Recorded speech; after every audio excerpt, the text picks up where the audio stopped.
குரு திருஅடி சரணம். ஹரே ஓம் சிவசிவ. நம்பிக்கை, தன்னம்பிக்கை, இதை பத்தி இன்னைக்கு நம்ம பார்ப்போமா? தன்னம்பிக்கை, தன்னை நம்பி வாழ்வதே தன்னம்பிக்கை என்பார்கள். தன்னை நம்பாமல், தன்னை நம்ப தெரியாமல் தன்னையே இழந்து வாழ்கிறோம். பிறரை நம்பி பிறரிடம் எதிர்பார்த்து ஏமாந்து வாழ்கிறோம் இந்த கலியுகத்தில் இன்று. சிவசிவ.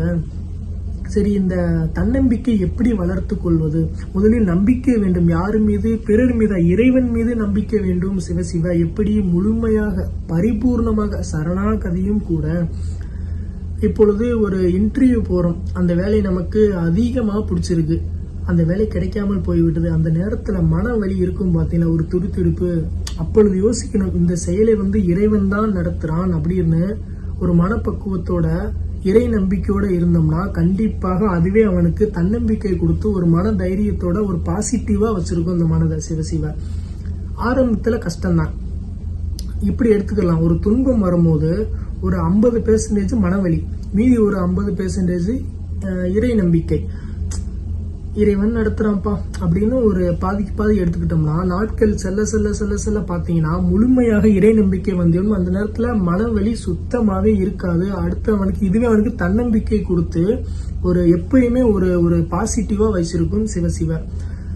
சரி, இந்த கலியுகத்துல எவன் நம்பிக்கை இல்லாமல் வாழ்றான்னு பாத்தீங்கன்னா, எப்ப பாரு தூங்கிட்டே இருப்பான், காரணமே இருக்காது, கவலையா இருப்பான், சோகமா இருப்பான். இவனுக்கு பாத்தீங்கன்னா நம்பிக்கை, தன்னம்பிக்கை சுத்தமாவே இருக்காது. சிவசிவ.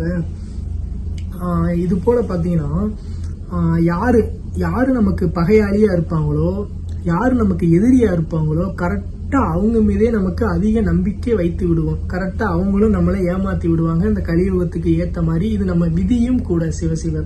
அதனால இன்னொன்னு தெரியுமா, இந்த கலியுகத்துல யாரு தெரியுமா தன்னம்பிக்கையோட வாழ்றாங்க? எவன் ஒருவன் தன்னை உணர்ந்து வாழ்றானோ அவனே அதிக தன்னம்பிக்கையோடு, அதிக தைரியத்தோடு, ஆன்ம பலத்தோடு வாழ்றான்.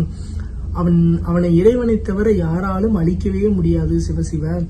என் குருநாதர் சொல்லியிருக்காங்க, இறைவனை அடைவதற்கு 2 விஷயம் தடையா இருக்கான். ஒண்ணு பயம், இன்னொன்னு எமோஷன்ஸ், உணர்ச்சி வசப்படுறது. இந்த 2 விஷயமே தைரியம் சுத்தமாவே கொடுக்காது. தைரியம் இல்லைன்னா அங்க நமக்கு தன்னம்பிக்கை கிடைக்காது. சிவசிவ. அதனால தன்னை உணர்ந்து தன்னம்பிக்கையோட வாழ கத்துக்கணும் சாமி. சிவசிவ. நம்பிக்கை, தன்னம்பிக்கை, நம்பிக்கை தன்னம்பிக்கையானதே இறைவன் ஆன்மாவாகி விட்டான். ஆக மொத்தம் எல்லாமே ஒன்றுதானே. சிவாய நம. அதனால சாமி, தன்னை உணர்ந்து முயற்சியாவது பண்ணி பார்ப்போமே. தன்னை உணர்ந்து, தன்னை அறிந்து, ஆன்ம பலத்தோட, தன்னம்பிக்கையோட வாழ கத்துக்கிறணும் சாமி. இறைவனை அடைவதற்கு தைரியமும் தன்னம்பிக்கையும் அதிகமா வேணும் சாமி. சிவாய நம. அதனால கண்டிப்பாக முயற்சி செய்யுங்கள். இப்ப இந்த வீடியோ பார்ப்பீங்க, வீடியோ பார்த்துட்டு உடனே அந்த நேரத்துல அப்ப நமக்கு அடுத்தடுத்த வேலை வந்துடும். அந்த கருமா தடுத்துரும் சாமி. எந்த ஒரு நல்ல விஷயம் பார்த்தாலும், எந்த ஒரு நல்லதை கேட்டாலும் அதை ஆள் மனசுல பதிய வைக்கணும். அப்படின்னா அதை அடிக்கடி அடிக்கடி திரும்ப திரும்ப கேட்டே இருக்கணும், திரும்ப திரும்ப பார்த்துட்டே இருக்கணும். ஆள் மனசுல பதிய வச்சுட்டோம்னா கண்டிப்பாக அது நம்மளை தூண்டி விட்டு நல்லதையே போதிக்கும், நல்லதை நடத்தும். சிவாய நம. சிவ.